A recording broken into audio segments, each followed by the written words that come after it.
Daring Greatly by Brené Brown. Daring Greatly explores how embracing one's vulnerability and imperfection is necessary for achieving real engagement and social connection. Through explaining our deep-seated reasons for shame and showing how to embrace our vulnerability, the author aims to provide guidance for a better private and professional life, and to initiate a fundamental transformation in our shame-based society, which, according to the author, needs to adapt a new culture of vulnerability. Who should read this? Anyone who wants to start living courageously instead of hiding from challenges. Anyone who wants to learn how to build meaningful relationships with others, with him or herself. And anyone who wants to raise their children so they'll grow up to feel their own inherent worthiness. Who wrote the book?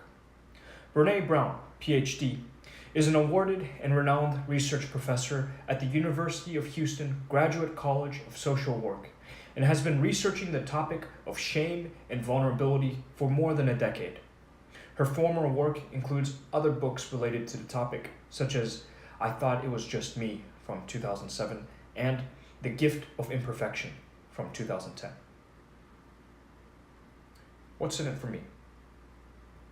Whether it's a parent scolding you for doing something wrong, or your boss publicly calling you out on making a mistake, we've all had feelings of shame at one time or another. In fact, shame seems like an inherent part of the human condition. But did you know that shame is actually very harmful and stops us from living up to our full potential? In this book, you will find out what exactly shame is and where it arises from. You will discover how it engenders a feeling of unworthiness and how it is endemic in our culture. You'll also discover the cure for feelings of shame: vulnerability. Vulnerability means the willingness to openly admit failures and weaknesses, and it will help you build up resilience to feelings of shame and be happier with what you have. If you then manage to build a culture of vulnerability at work, at school, and at home, you'll rid those places of shame and find that it results in more creativity, more engagement, and healthier families. Shame is the fear of social disconnection. It's only human, but harmful nonetheless. We've all experienced shame, and most of us know that shame is triggered by our perception of what others think of us. But to truly understand how shame works, we need to look at a basic human need for connection, love, and belonging.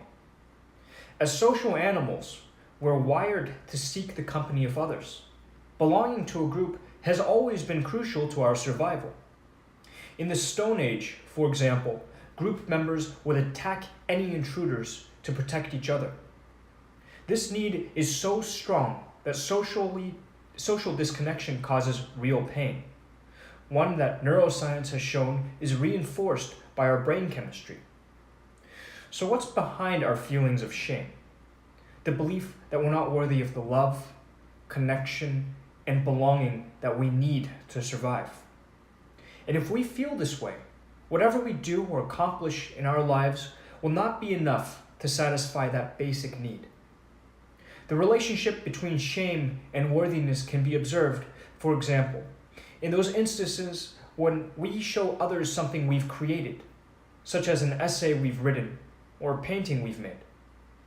Often, we attach our self-worth to the way others respond to our creations. The result? We fear they will be criticized or even rejected. Clearly, shame is harmful to us. It stops us from trying, causing us to disconnect from others. Shame makes us shy away from putting ourselves out there, whether it's presenting our work, expressing our feelings, or trying something new. If, however, we have a sense of our unconditional worthiness, we'll be courageous when it comes to taking a chance. In her research, the author discovered that shame weakens our ability to believe we can improve ourselves. Other researchers also have found that shame leads only to negative, destructive behavior. In blunt terms, shame has zero positive effects. So, although it's only human to feel shame once in a while, the adoption of shame-related behavior in our society is worrying. Shame is part of our current culture, and it promotes a fear of unworthiness, of never having or being enough. In a world pervaded by social media, we're constantly presenting ourselves and our lives to the public. We share our holiday pictures, the number of friends we have, or our professional accomplishments for everyone to see and to envy. Such envy often leads to a feeling of scarcity that we've all felt occasionally. Perhaps as we listen to a friend's exotic adventures, or as we gaze longingly at things we could never afford. This is our never enough culture. We live in constant fear that we're not, or we don't have, enough. The traumatic events of the recent past, for example, 9/11, random acts of violence, and natural disasters, have shaped today's never enough culture, and its effects are observable not only in larger society, but in our families, workplaces, and schools. When we cannot heal, a fear of scarcity takes over the function performed by post-traumatic stress. Rather than overcoming the trauma by processing it, which requires vulnerability, we try to numb the fear by seeking to acquire more things and to be more. The root of this behavior is the false belief that accumulating things or endlessly improving ourselves will shield us from the uncontrollable misfortunes of life. This never enough thinking kickstarts a cycle of comparison, shame, and disengagement. For instance, we compare ourselves with Hollywood stars, models, millionaires, even with ourselves from a romanticized past. Such comparisons are usually based on standards we can't possibly live up to. The comparison triggers shame, representing our fear of not being enough, and thus unworthy of human connection. Shame leads to our disengagement. We stop trying to improve ourselves because we believe we can never be good enough anyway. So feelings of shame and disconnection are rife and harmful in our society. But how can we leave this destructive path? Next, you'll find out about ways to overcome shame by embracing one's vulnerability. Vulnerability is the core of all emotions, and by no means a sign of weakness. If you ask people what they think of vulnerability, probably very few of them would consider it positive. We've been raised in a world where being vulnerable is associated with failure and disappointment, while success and strength are considered more important than connecting with our feelings. But if we analyze what vulnerability really is, then we arrive at entirely different conclusions. First, vulnerability is neither good nor bad. Rather, being vulnerable simply means you have the capacity to experience emotions. And though we often associate vulnerability with dark emotions, like fear, grief, or sadness, vulnerability is, in fact, also the root of our positive emotions: love, joy, empathy, and so on. For the author, vulnerability means uncertainty, risk, and emotional exposure. You might love someone, for example, and in doing so, expose yourself emotionally, but you can never be certain that they'll reciprocate. Thus, you risk being rejected. Like any other feeling, love entails vulnerability. Second, allowing yourself to be vulnerable shows strength and courage, not weakness. If we expose ourselves, it means we make ourselves vulnerable. It also means, though, that we're being courageous. It's much easier to avoid all possibility of failure than to take a risk. For example, the author was extremely fearful of speaking publicly about her research, terrified of exposing herself to the audience. But by doing it regardless, and thus embracing her vulnerability, she was being courageous, not weak. We all want love and connection in our lives. what we must fully understand is that such positive feelings are rooted in our vulnerability. If we can accept this fact and embrace our vulnerability, we can use it to our benefit in both our private and professional lives. Instead of ignoring our vulnerability, we should embrace it to improve ourselves and our relationships. Vulnerability is commonly understood as a negative quality, yet it's an essential quality of being human, an integral part of who we are. So, how can we deal with our inherent vulnerability in a positive and constructive way? Simple. Embrace it. Embracing our vulnerability can help us to learn and develop, both professionally and socially. In terms of our social development, embracing vulnerability allows us to both experience our emotions authentically and be empathic, enabling us to connect with others. Just as you'd appreciate others being open and honest with you, your vulnerability and willingness to share your feelings and thoughts will be received positively. Indeed, the moments we feel most connected to others are usually those in which we opened up to someone and experienced their empathy. In terms of professional development, it's only by taking risks and daring to expose our work and ideas to external criticism that we can improve ourselves. If you practice only what you know you're good at, you, of course, avoid the risk of failure, but you also miss out on a potential new experience. Failing means that we're learning something new. But what if you don't want to embrace your vulnerability? If you ignore your vulnerability, or you're simply unaware of it, you might end up increasing it. As one study demonstrated, people who believed themselves to be invulnerable to the persuasive power of advertising were, in fact, the most susceptible to it. Participants claiming to be unaffected by commercials responded more to them than those who acknowledged their own suggestibility. Clearly, vulnerability is nothing we need to combat, but instead a central part of our emotional lives. If we acknowledge its existence, vulnerability can become a positive instrument. Shame, on the other hand, is a common way in which we try to combat our vulnerability. So in order to embrace vulnerability, we must first learn how to rid ourselves of shame. By understanding and verbalizing our shame, we build a resilience to it and experience others' empathy instead. Because shame is precisely a fear of self-exposure, it's not a feeling we usually share easily with others. We've all wished sometimes for the ground to open and swallow us up, shielding us from the judgmental glances and suppressed laughter of others. And often, the feeling of shame is more painful to us than whatever it is we're ashamed about. Shame can certainly be awful. So how can we resolve it?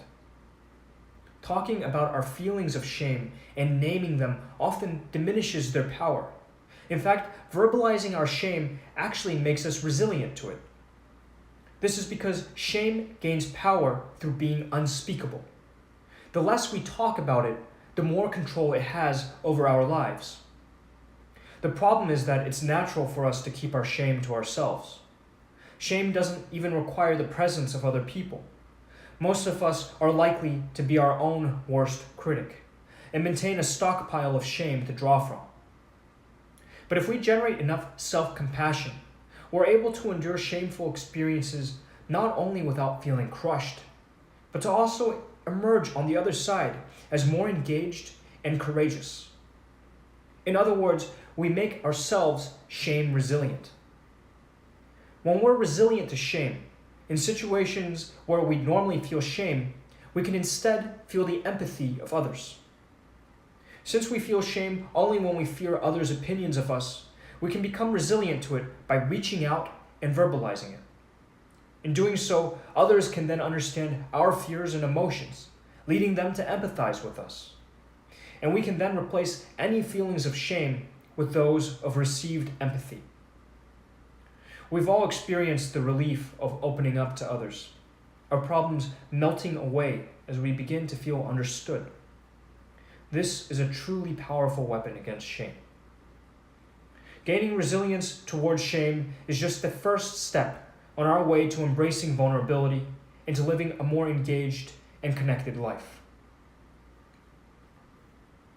If we feel satisfied with what we are and have, we'll dare to stop hiding our vulnerability. It's natural and common to want to improve ourselves or acquire more. This desire stems not only from a general competitiveness, but also from the need to shield ourselves from harm.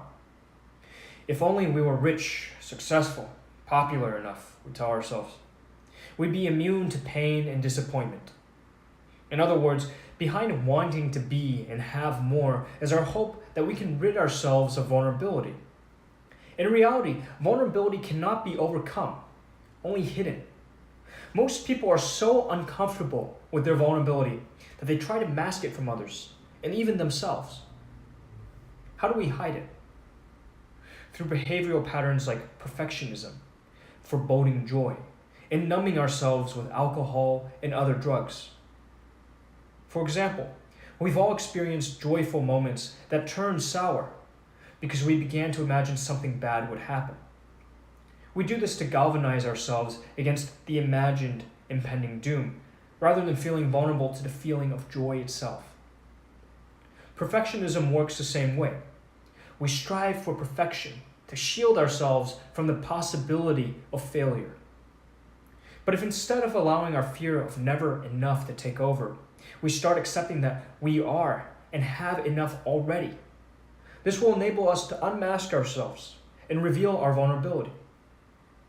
For example, by ridding ourselves of the unreachable goal of perfection, we're able to open ourselves up to possible criticism or failure without letting it define who we are. Similarly, instead of ruining happy moments by imagining the worst, we can accept that we're worthy of that momentary joy. We should be grateful in those very real happy moments, not afraid of imagined tragedy. So, by being satisfied with what we are and have, we're able to embrace our vulnerability, freeing us to lose the masks that only serve to harm us. Without such masks, we can finally see ourselves and be seen by those around us.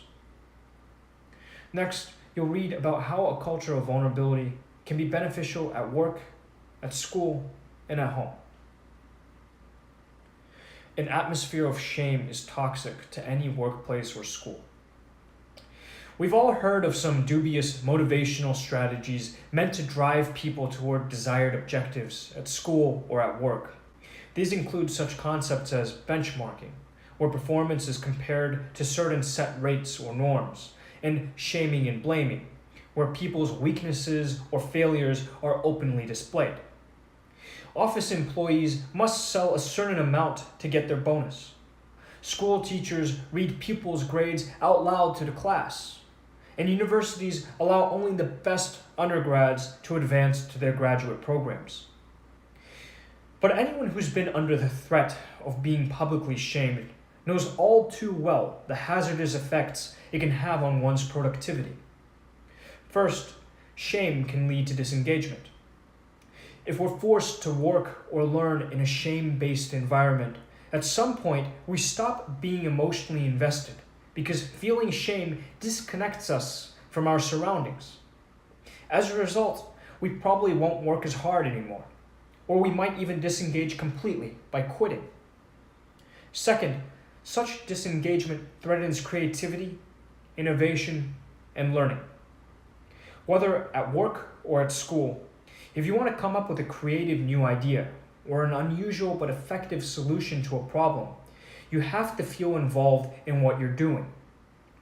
If, through being shamed, you become disengaged, this leads to disinterest and inaction, holding you back not only from being involved, but also from learning about and improving yourself. Indeed, no workplace or school can function without creativity and innovation. Can you imagine a school without creativity?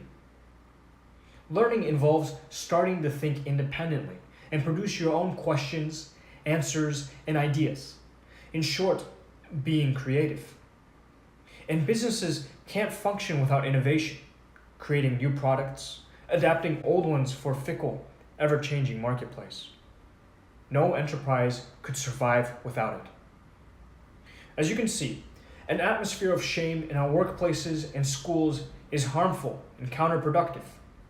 It's clear that if they want to remain effective and productive, companies and schools should adopt or develop an alternative set of motivational strategies.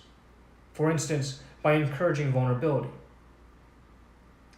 Leaders in education, work, and society as a whole should combat disengagement by encouraging vulnerability over shame. Changing general patterns in society always requires engaged individuals taking the first steps. Whether influential employers or managers, teachers or parents, they can all play their part in introducing a culture of vulnerability into our society. There are symptoms of shame culture in almost every workplace or school. You might have heard, for example, of extreme cases in which employees' failures were displayed publicly in the office. In one incident, company employees were shamed into trading offices, and other methods of public humiliation have been used too. However, these behavioral patterns can be transformed so that people are encouraged to accept their vulnerability. Such a culture of worthiness and openness towards vulnerability can combat shame-based problems. And if we learn to engage our own vulnerability, we can transfer the same values and concepts to our workplaces, schools, and families. The power to embrace vulnerability on a professional and societal level lies in the hands of leaders, those in responsible and influential positions. And by doing so, they can rehumanize education and work. For instance, if you're the head of a division, you probably have more possibilities to shape the behavioral patterns of that division and thus combat shame than other employees do. And it's in your best interests to do so. The success of your whole division, and thus your success, will be connected to every change that you encourage. Furthermore, if you, as a person of influence, express problems you're experiencing or ask for help, this can create an atmosphere of trust in which vulnerability is not frowned upon, but instead used to improve the working and learning environment. Work, family, schools, all these places suffer from symptoms of shame and disengagement, but they can be turned around by a culture of worthiness and by embracing vulnerability. Engaged and involved parenting in a shame-free environment will help children develop a sense of their worthiness. We want only the best for our children. So if we wish for them to lead engaged, connected lives, we have to teach them the underlying principles of worthiness and vulnerability. Firstly, we must consider that children experience shame as trauma.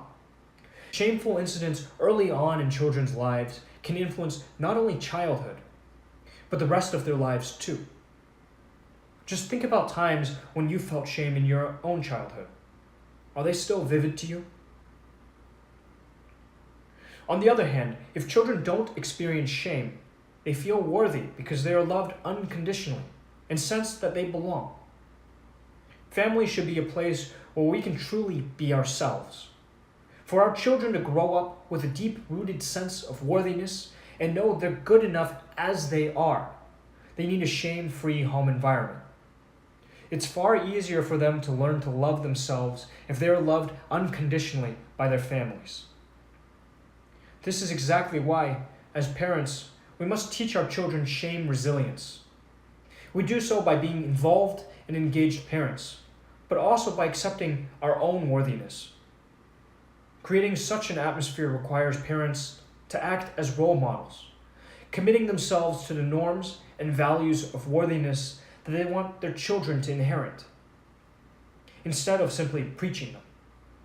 This creates an open and consistent atmosphere for our children to develop in. Put simply, if parents want to teach their children that they're worthy, they must first accept their own worthiness. No child can inherit a quality from a parent that the parent does not actually possess. These principles of good parenting, being engaged in establishing a culture of worthiness, not shame, are just one part of a much bigger picture. If you act on these principles in everyday life, you and those around you, friends, family, and colleagues, will benefit from it and lead better lives. Final summary. The key message in this book. To live a shame-free life, we must learn to love ourselves unconditionally and to rely on our inherent worthiness when interacting with friends, family, and colleagues. In doing so, we dare to be vulnerable because failure and rejection cannot diminish our sense of worthiness. By embracing our vulnerability, by putting ourselves out there and being engaged, we can establish deeper relationships with others and change our private and work lives for the better. This book in Blinks answered the following questions. How does shame work? Shame is the fear of social disconnection. It's only human, but harmful nonetheless. Shame is part of our current culture, and it promotes a fear of unworthiness, of never having or being enough.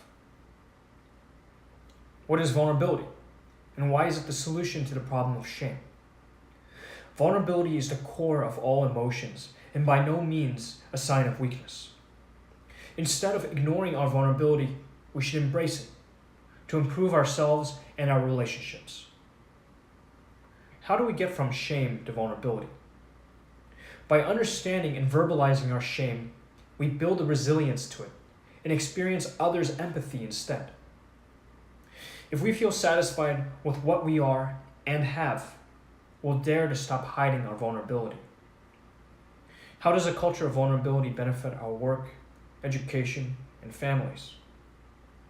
An atmosphere of shame is toxic to any workplace or school. Leaders in education, work, and society as a whole should combat disengagement by encouraging vulnerability over shame. Engaged and involved parenting in a shame-free environment will help children develop a sense of their worthiness.